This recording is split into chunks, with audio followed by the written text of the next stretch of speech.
Hello friends, welcome back to my channel. तो friends, आज की जो वीडियो है, इस वीडियो में हम भारतीय राष्ट्रीय आंदोलन के महत्वपूर्ण प्रश्नों को देखेंगे। जी हाँ दोस्तों, यह हमारी दूसरी वीडियो है। एक वीडियो हमने बनाया था जिसमें कि जो है कि हमने 100 प्रश्नों को भारतीय राष्ट्रीय आंदोलन के शामिल किया था। तो दोस्तों, आज की जो वीडियो है उसी का यह पार्ट 2 है।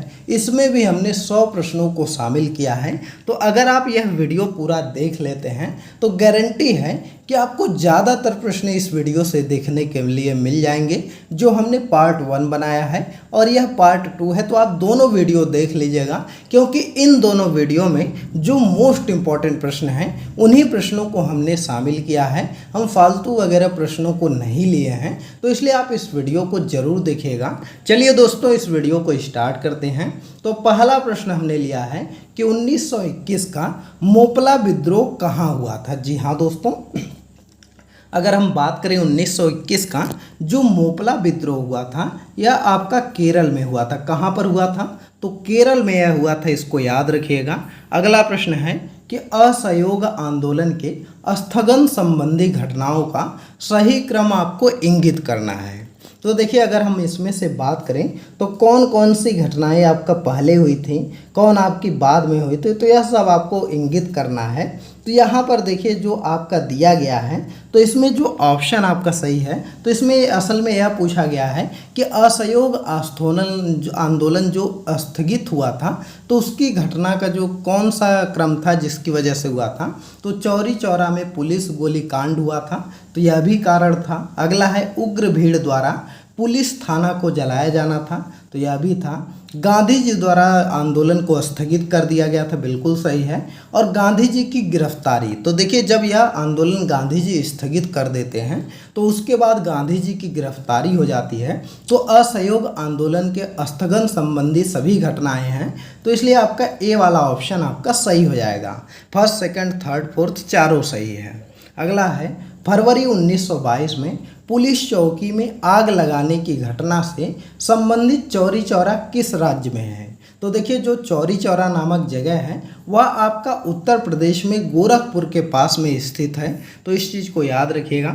दोस्तों, हम इस वीडियो में ज़्यादा एक्सप्लेन नहीं करेंगे, बस क्वेश्चन वाइज देखते चलेंगे, क्योंकि टाइम बहुत कम है और ऐसे में ज़्यादा क्वेश्चन हमको शामिल करना है। तो यह एक रिवीजन के तौर पर हम वीडियो लाए हैं, तो इसलिए इसमें एक्सप्लेन नहीं करेंगे, सिर्फ क्वेश्चंस को देखेंगे। अगला है लॉर्ड सिन्हा ने 1921 में कहाँ के गवर्नर पद से त्याग पत्र दिया था। तो देखिए, अगर हम बात करें लॉर्ड सिन्हा की, तो जो 1921 में उन्होंने त्याग पत्र दिया था वह बिहार उड़ीसा से दिया था। जी हाँ दोस्तों, बिहार उड़ीसा से दिया था, इसको याद रखिएगा।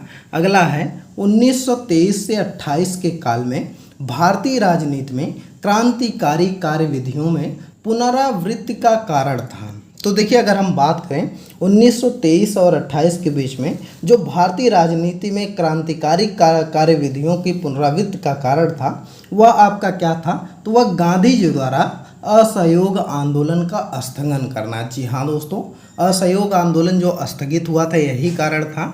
अगला है स्वराज दल की स्थापना असफलता के बाद हुई।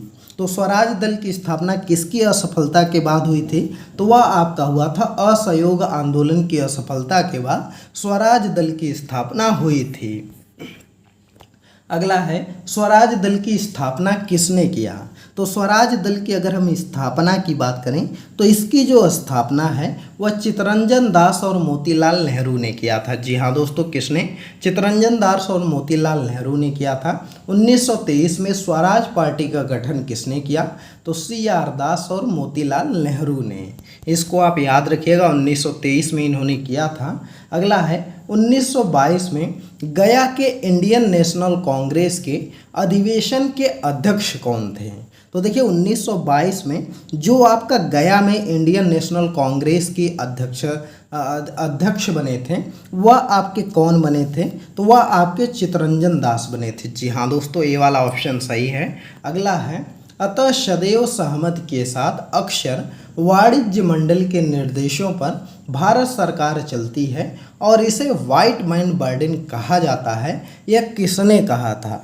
तो देखिए यह जो कहने वाले थे वह आपके सच्चिदानंद सिन्हा थे। जी हाँ दोस्तों, सच्चिदानंद सिन्हा ने ऐसा कहा था। अगला है, साइमन कमीशन पहली बार भारत आया।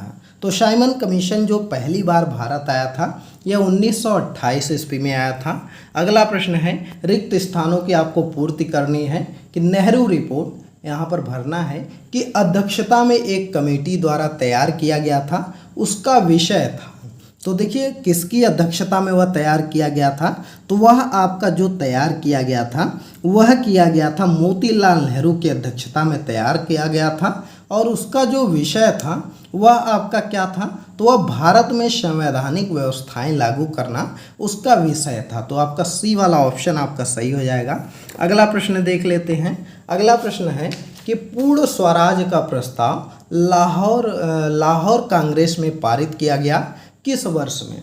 तो पूर्ण स्वराज का जो प्रस्ताव पारित किया गया था आपका लाहौर में, यह 1929 में किया गया था। जी हाँ दोस्तों, कब, 1929 में किया गया था, जिसमें जवाहरलाल नेहरू जो है कि वह अध्यक्ष बने थे। अगला है कि भारतीय राष्ट्रीय कांग्रेस के किस अधिवेशन में पूर्ण स्वराज का सिद्धांत गृहीत हुआ था, तो वह आपका लाहौर अधिवेशन था 1929, जिसमें कि जो है कि आपका पूर्ण स्वराज का जो है कि नारा लगा था। अगला है, भारतीय राष्ट्रीय कांग्रेस ने किस सत्र में पूर्ण स्वाधीनता का प्रस्ताव पूरित किया था, तो यह आपका क्या हो जाएगा, तो यह आपका है 1919 का जो अधिवेशन हुआ था, 1929 का जो अधिवेशन हुआ था, तो यही आपका सही हो जाएगा। 1929 का लाहौर अधिवेशन में पूर्ण स्वाधीनता का प्रस्ताव पारित हुआ था। दोस्तों देखिए एक ही प्रश्न को कई बार रिपीट करके हमने इसलिए लिखा है क्योंकि यह प्रश्न बहुत ही इम्पॉर्टेंट है और बीपीएससी द्वारा कई बार पूछा गया है, तो इसलिए आपके एग्ज़ाम में आ सकता है। तो इसलिए हमने इसको कई बार अलग अलग तरीके से प्रश्न बना के रिपीट किया है, तो इसको आप ज़रूर अच्छे से देखिएगा। अगला है, 1929 में लाहौर में आयोजित भारतीय राष्ट्रीय कांग्रेस के अधिवेशन के अध्यक्ष कौन थे, तो अध्यक्ष आपके जवाहरलाल नेहरू थे, इसको आप याद रखिएगा। अगला है, भारतीय राष्ट्रीय कांग्रेस द्वारा किस दिन को पूर्ण स्वराज दिवस घोषित किया गया, तो देखिए अगर हम बात करें पूर्ण स्वराज दिवस जो घोषित किया गया था यह 26 जनवरी 1930 को किया गया था। जी हाँ दोस्तों, किस दिन को, तो 26 जनवरी 1930 को इसको किया गया था। इस चीज़ को आप याद रखिएगा, मोस्ट इम्पॉर्टेंट यह डेट है। अगला है, 1929 के कांग्रेस अधिवेशन में पूर्ण स्वराज का पताका किसने उठाया, तो देखिए 1929 का जो कांग्रेस का अधिवेशन हुआ था उसमें पूर्ण स्वराज का जो पताका उठाए थे वह आपके पंडित जवाहरलाल नेहरू उठाए थे। अगला प्रश्न है, 1942 के आंदोलन में लोगों ने सियाराम सिंह की अगुवाई में कहाँ पर राष्ट्रीय सरकार की स्थापना की घोषणा की, तो देखिए अगर हम बात करें राष्ट्रीय सरकार की स्थापना की घोषणा की तो यह आपका किए थे भागलपुर में। जी हाँ दोस्तों, बी वाला ऑप्शन आपका सही हो जाएगा और यह आपके लिए मोस्ट इम्पॉर्टेंट है क्योंकि यह आपके एग्ज़ाम से बिहार से रिलेटेड है, इसलिए इम्पॉर्टेंट है। अगला है, समाजवाद का समर्थक कौन था और 1933 में ब्रिटिश शासन देसी राज्यों जमींदारवाद और पूंजीवाद को उखाड़ फेंकना चाहता था, तो देखिए अगर हम बात करें तो वह कौन था जो पूंजीवाद वगैरह को उखाड़ फेंकना चाहता था, तो वह आपके जवाहरलाल नेहरू थे। जी हाँ दोस्तों, बी वाला ऑप्शन आपका सही हो जाएगा। अगला प्रश्न देखते हैं। दोस्तों यह वीडियो आपको कैसी लग रही कमेंट करके बताइएगा और वीडियो आपको पसंद आ रही है तो वीडियो को लाइक करिए, ज़्यादा से ज़्यादा शेयर करिए और चैनल पर नए हैं तो चैनल को भी सब्सक्राइब कर लीजिए। हमारा एक टेलीग्राम चैनल भी है जिसका कि लिंक इस वीडियो के डिस्क्रिप्शन में दिया गया है, वहाँ पर वीडियो का लिंक वगैरह दिया जाता है, तो इसलिए हमको ज़रूर वहाँ पर फॉलो कर लीजिए क्योंकि कोई नई जानकारी रहती है तो टेलीग्राम पर शेयर किया जाता है और वीडियो का लिंक भी दिया जाता है। अगला प्रश्न है, किसने 1921 में पहली बार पूर्ण स्वतंत्रता की मांग को उठाया था, तो देखिए अगर हम बात करें 1921 में जो पूर्ण स्वतंत्रता की मांग को उठाने वाले थे वह मौलाना हसरत मोहानी थे। कौन थे, तो मौलाना हसरत मोहानी थे। अगला प्रश्न देख लेते हैं। अगला प्रश्न है, दांडी यात्रा की गई थी, तो दांडी यात्रा आपकी कब शुरू हुई थी, तो यह आपका 1930 ईस्वी में शुरू हुआ था। अगला प्रश्न है कि 1930 में महात्मा गांधी ने सविनय अवज्ञा आंदोलन कहाँ से प्रारंभ किया है। तो महात्मा गांधी की अगर हम बात करें तो इन्होंने जो सविनय अवज्ञा आंदोलन की शुरुआत किए थे यह साबरमती आश्रम से किया था। जी हाँ दोस्तों, कहाँ से, तो इसको आप याद रख लीजिएगा, कहाँ से इन्होंने शुरू किया। तो डी वाला ऑप्शन आपका, वैसे डी वाला नहीं होगा। 1930 में महात्मा गांधी ने सविनय अवज्ञा आंदोलन जो है वह आपका कहाँ से, तो इसको आप डांडी भी मार सकते हैं क्योंकि यहीं पर वह पहुंच करके जो है वह आपका अपनी जो डांडी मार्च है उसको ख़त्म करते हैं और नमक कानून तोड़ देते हैं और उसके बाद वहीं से जो है वह आपका सविनय अवज्ञा आंदोलन की शुरुआत होती है। तो इसको आप बी मारिएगा, जो डांडी है वहाँ से उन्होंने स्टार्ट किया था। तो इसको आप बी वाला ऑप्शन सही कर लीजिएगा।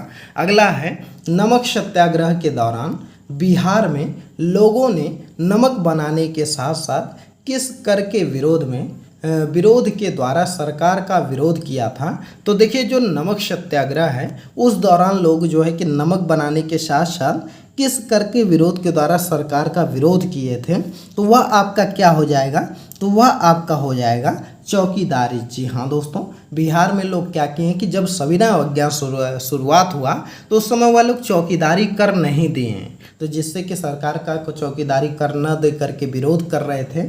अगला है, नमक सत्याग्रह के दौरान बिहार के लोगों ने नमक बनाने के साथ साथ सरकार के विरुद्ध किस कर का विरोध करने का विकल्प चुना था। तो किस कर का विरोध करने का उन्होंने विकल्प चुना था, तो यहाँ पर देखिए वह लोग चौकीदारी कर नहीं दे रहे थे। फिलहाल इसमें से कोई ऑप्शन नहीं है, तो इसलिए ई वाला ऑप्शन आपका सही हो जाएगा, इनमें से कोई नहीं।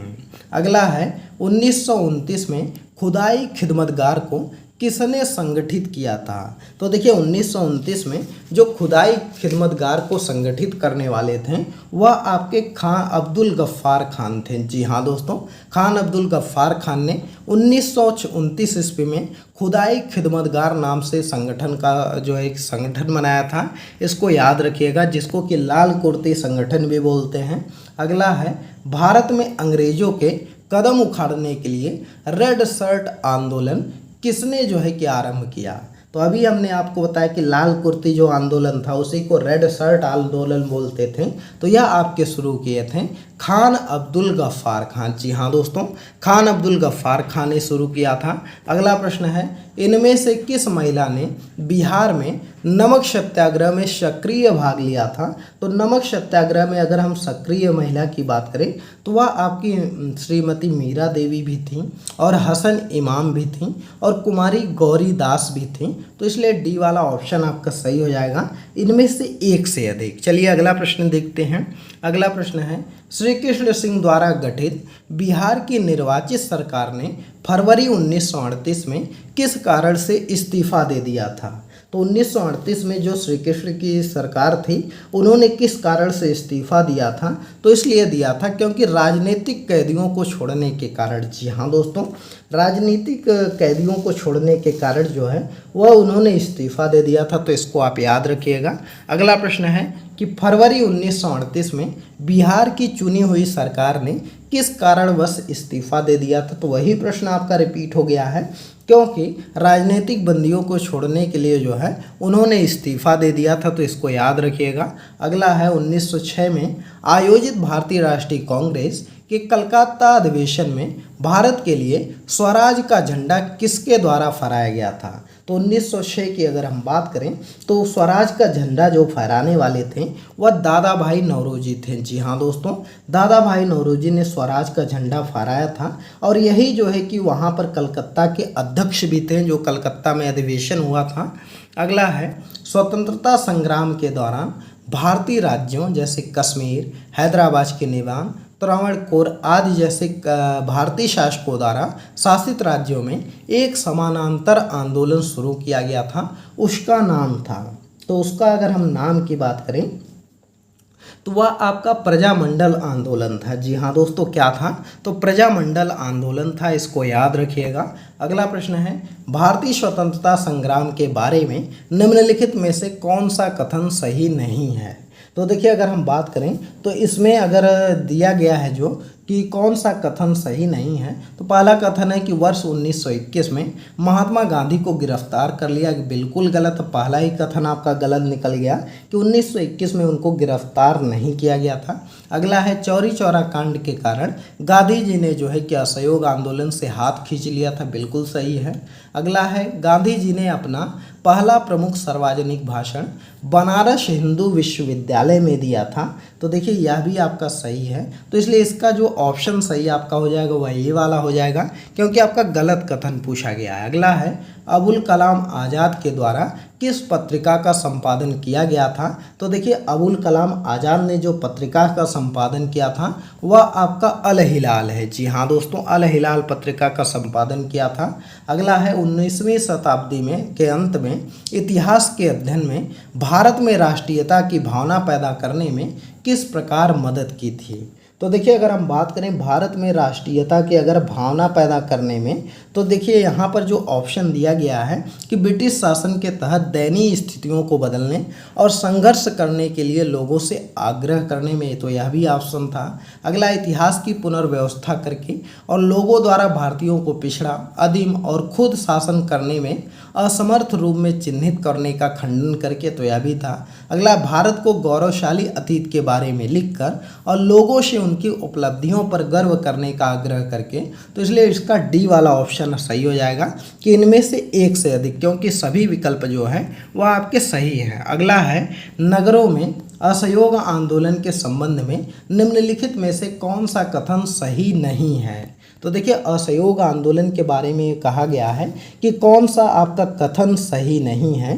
तो देखिए पहला लिखा है कि आंदोलन में केवल उच्च जातियों और अमीरों ने भाग लिया था, तो बिल्कुल गलत है, उच्च जातियों और अमीरों ने भाग नहीं लिया था। अगला है मद्रास की जस्टिस पार्टी भी काउंसलिंग के चुनाव का बहिष्कार किया था, तो यह भी आपका ऑप्शन गलत दिया गया, तो यह भी नहीं होगा। अगला है हजारों छात्रों ने सरकारी नियंत्रण वाले स्कूलों को छोड़ दिया और प्रधानाध्यापकों और शिक्षकों ने इस्तीफा दे दिया और वकीलों ने अपनी प्रैक्टिस छोड़ दी, तो तीसरा वाला इसका सही है, लेकिन इसमें गलत ऑप्शन पूछा गया है, तो फर्स्ट और सेकंड आपका हो जाएगा, ये वाला ऑप्शन आपका सही हो जाएगा, तो इसको याद रखिएगा। अगला प्रश्न है कि एक सन्यासी जो फिजी में एक गिरमिटिया मजदूर के रूप में काम करने के बाद जिस जिले में अपनी पीठ पर तुलसीदास रामायण की एक प्रति लेकर आया था, जिससे वह ग्रामीण श्रोताओं को छंद सुनाता था, और यहाँ किस किसान नेता का जिक्र है, वह कौन है। तो देखिए अगर हम उस किसान नेता की बात करें तो वह बाबा रामचंद्र थे। जी हाँ दोस्तों, कौन थे, तो बाबा रामचंद्र थे, इनको याद रखिएगा, इनसे प्रश्न आ सकता है, क्योंकि यह वाला जो प्रश्न है यह बीपीएससी 2023 में पूछा गया है। अगला है ऑल इंडिया हरिजन संघ की स्थापना 1932 में किसके द्वारा की गई थी। तो देखिए ऑल इंडिया हरिजन संघ की जो स्थापना है यह 1932 में महात्मा गांधी जी ने किया था। जी हाँ दोस्तों, सी वाला ऑप्शन सही है। दोस्तों वीडियो पसंद आ रही हो तो वीडियो को लाइक कर दीजिए, ज़्यादा से ज़्यादा शेयर कर दीजिए, और चैनल पर नए हैं तो चैनल को भी ज़रूर सब्सक्राइब कर दीजिए। अगला प्रश्न है कि 20 फरवरी 1947 को प्रधानमंत्री इटली ने भारत में ब्रिटिश शासन को कब तक वापस लेने की घोषणा की थी। तो देखिए भारत से जो अंग्रेजी शासन है इसको वापस लेने के लिए जून 1948 तक घोषणा किया था कि हम जून 1948 तक जो है वह भारत को खाली कर देंगे। अगला है स्वराज दल की स्थापना बिहार में किसने की थी। तो बिहार में स्वराज दल की बात करें तो श्री कृष्ण सिंह ने जो है वह बिहार में स्वराज दल की स्थापना किए थे। अगला प्रश्न है बेगूसराय के चौकीदार के विरुद्ध आंदोलन एक हिस्सा था, तो वह किसका हिस्सा था। तो वह आपका जो हिस्सा था वह सविनय अवज्ञा आंदोलन का हिस्सा था, क्योंकि बेगूसराय में लोगों ने चौकीदारी कर देने से मना कर दिया था। अगला है सविनय अवज्ञा आंदोलन की असफलता के बाद गांधी जी ने महत्व दिया। तो सविनय अवज्ञा आंदोलन की असफलता के बाद जो गांधी जी ने महत्व दिया था वह रचनात्मक कार्यक्रम को महत्व दिया था, तो इसको आप याद रखिएगा, ए वाला ऑप्शन आपका सही हो जाएगा। अगला प्रश्न है कि निम्नलिखित में से किस भारतीय नेता ने लंदन में प्रथम गोलमेज कॉन्फ्रेंस में भाग लिया था? तो लंदन में अगर हम बात करें तो प्रथम गोलमेज सम्मेलन में जो आपके भाग लेने वाले थे वह मौलाना मोहम्मद अली थे। जी हाँ दोस्तों, मौलाना मोहम्मद अली ने भी भाग लिया था और इसी में अम्बेडकर जी ने भी भाग लिया था, तो इसको भी याद रखिएगा। अगला है तीनों गोलमेज सम्मेलन में किसने भाग लिया था? तो देखिए डॉक्टर भीमराव अंबेडकर ही ऐसे थे जिन्होंने जो है कि तीनों गोलमेज सम्मेलन में भाग लिया था, तो सी वाला ऑप्शन आपका सही है। अगला है गांधी इरविन समझौता हुआ था। तो गांधी इरविन जो समझौता आपका हुआ था यह 1931 ईस्वी में हुआ था। जी हाँ दोस्तों, 5 मार्च 1931 को गांधी इरविन समझौता हुआ था। अगला है प्रसिद्ध गांधी इरविन समझौता किस वर्ष हुआ? तो 1931 में आपका हुआ था। अगला प्रश्न आपका है कि 5 मार्च 1931 को कौन सी महत्वपूर्ण घटना घटी थी? तो इस दिन जो है कि आपका गांधी इरविन समझौता हुआ था। अगला प्रश्न है कि इनमें से कौन सा गोलमेज सम्मेलन 1932 में हुआ था? तो 1932 की बात करें तो 1932 में जो गोलमेज सम्मेलन हुआ था यह आपका तीसरा गोलमेज सम्मेलन हुआ था। जी हाँ दोस्तों, तीसरा गोलमेज सम्मेलन 1932 में हुआ था। अगला है भारतीय राष्ट्रीय कांग्रेस के किस गोलमेज सम्मेलन में भाग नहीं लिया था? तो देखिए अगर हम बात करें भारतीय राष्ट्रीय कांग्रेस के बारे में तो इसने ना तो पहले अधिवेशन में भाग लिया था, पहले जो है कि सम्मेलन में, न ही तीसरे सम्मेलन में, सिर्फ दूसरे सम्मेलन में भाग लिया था जिसमें कि गांधी जी गए थे कांग्रेस की तरफ से, तो इसलिए ई वाला ऑप्शन आपका सही हो जाएगा, इनमें से एक से अधिक। अगला प्रश्न है आपका कि द्वितीय गोलमेज सम्मेलन किस द्वितीय गोलमेज सम्मेलन किस प्रश्न पर असफल रहा था? तो देखिए अगर हम बात करें तो द्वितीय गोलमेज जो सम्मेलन है वह आपका सांप्रदायिक प्रतिनिधित्व के बात पर असफल हो जाता है और उसी से गुस्सा होकर के गांधी जी जो है कि वह द्वितीय गोलमेज सम्मेलन बीच में ही छोड़ करके वापस लौट आते हैं। अगला है महात्मा गांधी 1931 में खाली हाथ कहाँ से भारत लौटे थे? तो 1931 में जो वह लौटे थे वह लंदन से गोलमेज सम्मेलन से खाली हाथ वापस लौटे थे, तो इसको याद रखिएगा। अगला प्रश्न है कि 6 अप्रैल 1930 को चंपारण में नमक सत्याग्रह का नेतृत्व किसने किया था? तो देखिए 6 अप्रैल 1930 को चंपारण में अगर हम नमक सत्याग्रह की बात करें तो उसका नेतृत्व करने वाले आपके बिपिन बिहारी वर्मा थे। जी हाँ दोस्तों, कौन थे? बिपिन बिहारी वर्मा थे। अगला है पूना समझौता पर हस्ताक्षर कब किए गए? तो पूना समझौता पर जो हस्ताक्षर किया गया था यह आपका कब किया गया था?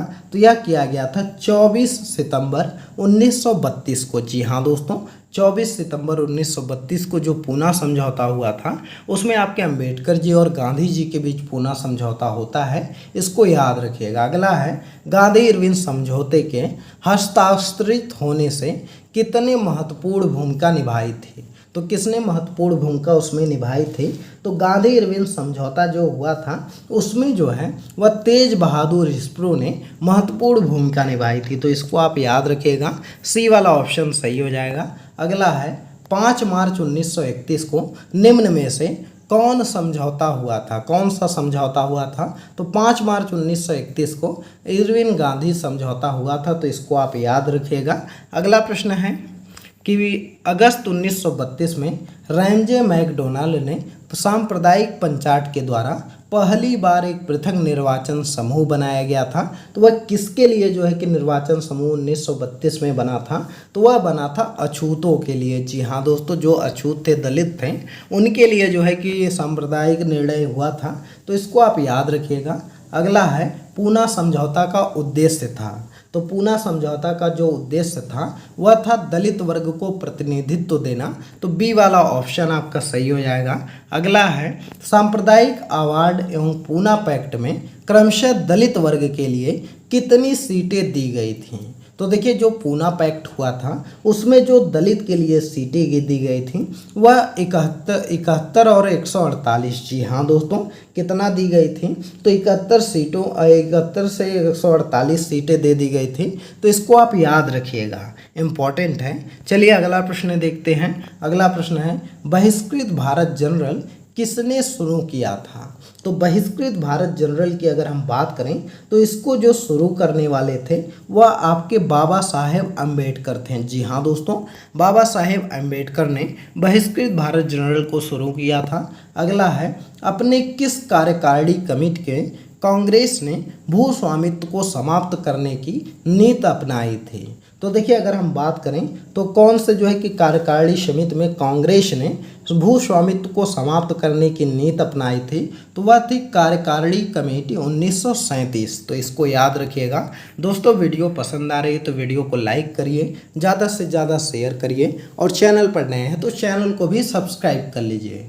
अगला प्रश्न है, किसके द्वारा कलकत्ता में ऐतिहासिक सोसाइटी की स्थापना की गई थी? तो देखिए अगर हम बात करें तो कलकत्ता में जो एशियाटिक सोसाइटी की स्थापना की थी वह सर विलियम जोन्स ने किया था। जी हाँ दोस्तों, बी वाला ऑप्शन आपका सही है। अगला है, ब्रिटिश शासन के दौरान निम्नलिखित घटनाओं को कालानुक्रम व्यवस्थित करिए। तो देखिए अगर हम इसको कालानुक्रम में व्यवस्थित करें तो सबसे पहले आपका जो है कि कौन सी घटना, इसमें अगर हम बात करें डांडी मार्च की तो डांडी मार्च आपका 1930 में हुआ था। वहीं पर साइमन आयोग कब बना था? तो साइमन आयोग का गठन 1927 में हुआ था। और आपका पूना समझौता कब हुआ था? तो पूना समझौता जो हुआ था यह 1932 ईस्वी में हुआ था। और आपका गांधी इरविन समझौता कब हुआ था? 1931 ईस्वी में हुआ था। तो इसको घटना के अनुसार व्यवस्थित करना है। तो सबसे पहले आपका कौन सा आ जाएगा? तो सबसे पहले आपका बी आ जाएगा, फिर ए आ जाएगा, फिर उसके बाद आपका कौन सा आ जाएगा? सी आ जाएगा, फिर उसके बाद आपका डी आ जाएगा, फिर उसके बाद आपका सी आ जाएगा। तो बी वाला ऑप्शन आपका सही हो जाएगा। इसको आप देख लीजिएगा। अगला है कि भारत के वायसराय के रूप में किसके कार्यकाल में महान शहीद भगत सिंह, सुखदेव और राजगुरु को फांसी दी गई थी? तो देखिए अगर हम बात करें तो जो आपका राजगुरु भगत सिंह और सुखदेव को फांसी दी गई थी तो यह किसके कार्यकाल में दी गई थी? तो उस समय जो था वह लॉर्ड इरविन था। जी हाँ दोस्तों, लॉर्ड इरविन के समय उनको जो है वह 23 मार्च 1931 को फांसी दे दी जाती है। तो इसको याद रखिएगा। अगला है, किस डोगरा जनरल ने 1834 और 1841 के बीच लद्दाख, बाल्टिस्तान और तिब्बत के कुछ हिस्सों में सफल सैन्य अभियान का नेतृत्व किया था? तो सफल सैन्य अभियान का जो नेतृत्व करने वाले थे वो जोरावर सिंह थे। जी हाँ दोस्तों, डी वाला ऑप्शन सही हो जाएगा। जोरावर सिंह ने सफल नेतृत्व किया था। अगला है, किस अधिनियम के बारे में जवाहरलाल नेहरू ने कहा था हमें एक ऐसी कार दी गई थी जिसमें सब ब्रेक थे और किंतु इंजन नहीं था? तो किस में जो है कि कहा था जवाहरलाल नेहरू ने? ऐसा कब कहा था? तो ऐसा कहा था उन्होंने 1935 के अधिनियम को। जी हाँ दोस्तों, डी वाला ऑप्शन सही हो जाएगा। 1935 के अधिनियम के बारे में जवाहरलाल नेहरू ने ऐसा कहा था। अगला है, बिहार किसान सभा में कौन जुड़ा था? तो बिहार किसान सभा से अगर हम बात करें तो इससे जुड़ने वाले जो थे, देखिए अगर जुड़ने वाले स्वामी सहजानंद सरस्वती भी थे, यदुनंदन शर्मा भी हैं, राहुल संस्कृत्यायन भी हैं। तो इसलिए ई वाला ऑप्शन आपका सही हो जाएगा, इनमें से सभी। तो इसलिए आप याद रखिएगा कि एक से ज़्यादा सही है, तो इसलिए ई वाला ऑप्शन आपका सही हो जाएगा। अगला है, कांग्रेस सोशलिस्ट पार्टी की पहली बैठक हुई थी? तो कांग्रेस सोशलिस्ट पार्टी की अगर हम पहली बैठक की बात करें तो यह आपका पटना में हुई थी। जी हाँ दोस्तों, कहाँ पर? पटना में पहली बैठक हुई थी। अगला है, कांग्रेस सोशलिस्ट पार्टी की पहली बैठक पटना में हुई थी और किस वर्ष हुई थी? तो वह जो आपकी पटना में हुई थी वह हुई थी 1934 में। जी हाँ दोस्तों, बी वाला ऑप्शन आपका सही है। अगला है, भारत ट्रेड यूनियन कांग्रेस के पहले अध्यक्ष कौन थे? तो भारत ट्रेड यूनियन कांग्रेस के जो पहले अध्यक्ष थे वह लाला लाजपत राय थे। कौन थे? तो लाला लाजपत राय थे, इनको याद रखिएगा। अगला है, ट्रेड यूनियन आंदोलन के क्रांतिकारी चरण का समय था? तो ट्रेड यूनियन कांग्रेस के क्रांतिकारी चरण का समय कब था? तो यह आपका था 1926 से लेकर 39 तक। जी हाँ दोस्तों, कब जो है कि इसका क्रांतिकारी चरण था? तो 1926 से लेकर के 1939 तक माना जाता है। इस दौरान जो है कि एम.एन. रॉय, मुजफ्फर अहमद, श्री एम. डांगे, शौकत उस्मानी आदि जो है कि भारतीय जो आपका ट्रेड यूनियन आंदोलन था उससे यह लोग जुड़े थे। अगला है जयप्रकाश नारायण इस पार्टी से जुड़े थे। तो जयप्रकाश नारायण जो जुड़ने वाले थे वह कांग्रेस सोशलिस्ट पार्टी से जुड़े थे। किससे? कांग्रेस सोशलिस्ट पार्टी से जुड़े थे। दोस्तों वीडियो पसंद आ रही है तो लाइक कर दीजिए। टेलीग्राम पर भी हमको फॉलो कर लीजिए। टेलीग्राम चैनल का लिंक इस वीडियो के डिस्क्रिप्शन में दिया गया है। और अगली वीडियो आपको किस टॉपिक पर चाहिए कमेंट करके बताइए, हम उस पर 100 प्रश्न आपका ला देंगे। अगला है बिहार सोशलिस्ट पार्टी के संस्थापक कौन थे? तो बिहार सोशलिस्ट पार्टी के संस्थापक की बात करें तो जयप्रकाश नारायण थे। तो ए वाला ऑप्शन सही हो जाएगा। अगला है जयप्रकाश नारायण किस नाम से पहचाने जाते हैं? तो यह जो पहचाने जाते हैं वह लोकनायक के नाम से जाने जाते हैं। जी हाँ दोस्तों, जयप्रकाश नारायण को लोकनायक के नाम से जाना जाता है। जयप्रकाश दिवस कब मनाया जाता है? तो देखिए जयप्रकाश दिवस मनाया आपका गया, कब मनाया गया था आपका जयप्रकाश दिवस? तो यह आपका मनाया गया था अप्रैल 1946 में। जी हाँ दोस्तों, अप्रैल 1946 में जयप्रकाश दिवस मनाया गया था। अगला है 1938 में भारतीय राष्ट्रीय कांग्रेस के अध्यक्ष निर्वाचित हुए थे। तो 1938 में अगर हम बात करें तो सुभाष चंद्र बोस जो है वह भारतीय राष्ट्रीय कांग्रेस के अध्यक्ष निर्वाचित हुए थे। तो इसको याद रखिएगा। अगला प्रश्न है प्रांतीय सरकारों का गठन निम्नलिखित में से किस अधिनियम के तहत किया गया था? तो देखिए जो प्रांतीय सरकारों का गठन किया गया था यह आपका किया गया था 1935 के अधिनियम से। जी हाँ दोस्तों, 1935 के अधिनियम से किया गया था। अगला है भारत सरकार अधिनियम 1935 को किसने गुलामी का चार्टर बताया था? तो भारत सरकार अधिनियम 1935 को जो गुलामी का चार्टर बताने वाले थे वह नेताजी सुभाष चंद्र बोस थे। जी हाँ दोस्तों, कौन थे? तो नेताजी सुभाष चंद्र बोस थे। अगला प्रश्न है इंपीरियल कैडेट कॉर्प्स की स्थापना किसने की थी? तो देखिए अगर हम बात करें इंपीरियल कैडेट कॉर्प्स की जो स्थापना आपके करने वाले थे वह आपके थे लॉर्ड कर्जन। जी हाँ दोस्तों, बी वाला आपका सही हो जाएगा। लॉर्ड कर्जन ने 1901 में इसकी स्थापना की थी। अगला है 1927 के बटलर कमेटी का उद्देश्य था। तो 1927 की जो बटलर कमेटी का उद्देश्य था यह था भारत सरकार तथा देशी राज्यों के मध्य संबंधों को सुधारना था। जी हाँ दोस्तों, भारत सरकार और देशी राज्यों के मध्य जो है वह संबंधों को सुधारना यही उसका उद्देश्य था। अगला प्रश्न है All India State Peoples Conference का गठन कब हुआ? तो All India State People Congress का जो गठन हुआ था यह आपका हुआ था 1927 में। जी हाँ दोस्तों, सी वाला ऑप्शन आपका सही हो जाएगा। अगला प्रश्न है द्वितीय विश्व युद्ध के समय ब्रिटेन का प्रधानमंत्री कौन था? तो द्वितीय विश्व युद्ध के समय जो ब्रिटेन का प्रधानमंत्री था वह आपका कौन था? तो विंस्टन चर्चिल था। कौन था? तो विंस्टन चर्चिल जो है यह जो है कि द्वितीय विश्व युद्ध के दौरान जो है वह ब्रिटेन का प्रधानमंत्री था। अगला है सीमांत गांधी के नाम से कौन जाने जाते हैं? तो सीमांत गांधी के अगर हम नाम से बात करें तो हम लोग जानते हैं अब्दुल गफ्फार खान को। जी हाँ दोस्तों, डी वाला विकल्प सही है। अब्दुल गफ्फार खान को जो है वह सीमांत गांधी से जानते हैं नाम से। अगला है नाउ और नेवर पेम्पलेट किसने लिखा था? तो नाउ और नेवर पेम्पलेट की बात करें तो इसको जो लिखने वाले थे वह रहमत अली थे। कौन थे? रहमत अली ने नाउ और नेवर पेम्पलेट लिखा था। तो इसको याद रखिएगा।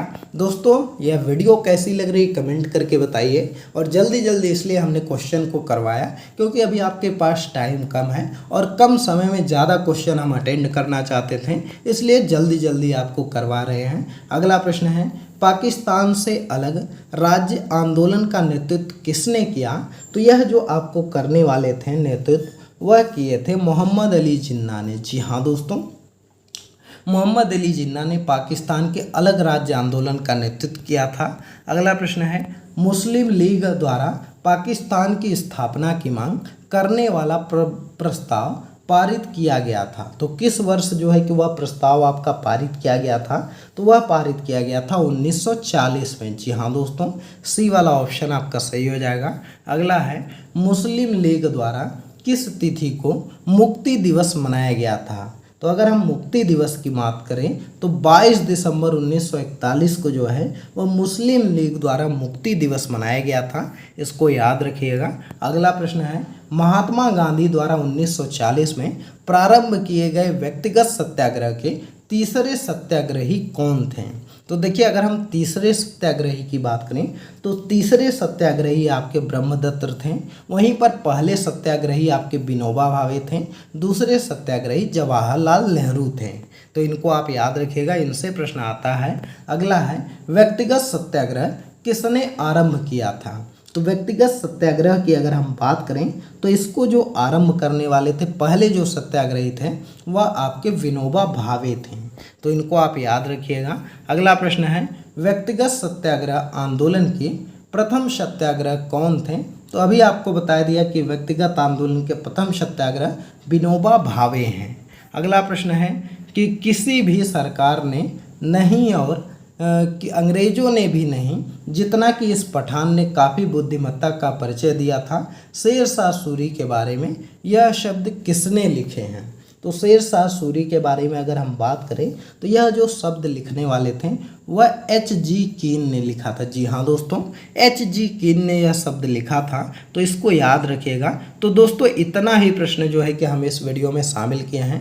10 प्रश्न और ऐड करना था, किसी कारणवश लग रहा है नहीं ऐड हुआ है। तो चलिए, आज की इस वीडियो में इतना ही प्रश्न रखते हैं। यह वीडियो आपको कैसी लगी कमेंट करके बताइएगा, और वीडियो पसंद आई हो तो वीडियो को लाइक कर दीजिएगा, ज़्यादा से ज़्यादा शेयर कर दीजिएगा। और दोस्तों, आपसे रिक्वेस्ट है कि हम जो है कि इस समय अपने चैनल पर 100 प्रश्न की वीडियो करवा रहे हैं, तो आप अगर उन सभी वीडियो को नहीं देखे हैं तो जाकर के देख लीजिए। हमने भारतीय राष्ट्रीय आंदोलन का पार्ट 1 किया कराया है, उसके बाद जो है कि भूगोल के कराया है, बिहार स्पेशल का करवाया है। तो आप ज़रूर देख लीजिए, क्योंकि वह सभी जो प्रश्न हम ला रहे हैं यह सभी पूछे गए प्रश्न हैं और इम्पोर्टेंट प्रश्न हैं। तो इसलिए आप इन सभी प्रश्नों को देख जाइए और तैयार कर लीजिए। गारंटी मानिए कि अगर आप इन सभी को तैयार करके जाते हैं तो ज़्यादातर प्रश्न आपके एग्ज़ाम में फंसेंगे।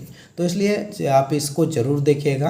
यह वीडियो कैसी लगी कमेंट में ज़रूर बताइएगा। चलिए, मिलते हैं अगली एक नई वीडियो में। वीडियो पसंद आई तो वीडियो को लाइक कर दीजिए, ज़्यादा से ज़्यादा शेयर कर दीजिए। चैनल पर नए हैं तो चैनल को भी सब्सक्राइब कर दीजिए, और सबसे इम्पॉर्टेंट है कि टेलीग्राम पर हमको फॉलो कर लीजिए, लिंक उसका डिस्क्रिप्शन में दिया गया है। चलिए, मिलते हैं अगली एक नई वीडियो में, तब तक के लिए बाय बाय।